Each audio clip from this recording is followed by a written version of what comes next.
مكان في قديم الزمان وما يحلى الكلام إلا بذكر النبي عليه أفضل الصلاة والسلام.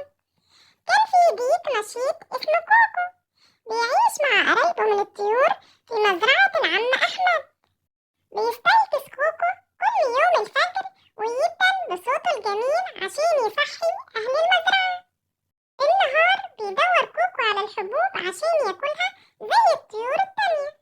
بتجري الكتاكيت وتلعب في كل مكان وهي سعيدة جنب الديك كوكو.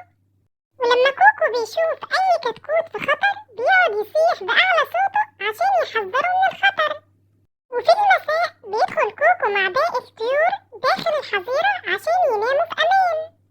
وفي ليلة من الليالي كانت الطيور كلها نايمة والديك كوكو سمع صوت غريب. في البداية مهتمش كوكو بالصوت وفكر إن هو صوت دجاجه أو ضفدعة.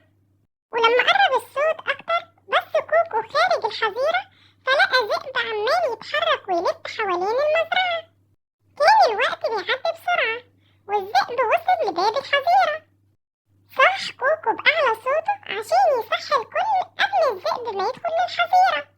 استيقظ العم أحمد على صياح كوكو ومفكر إن هو ده وقت الفجر. العم أحمد شاف الذئب وحضر البندقية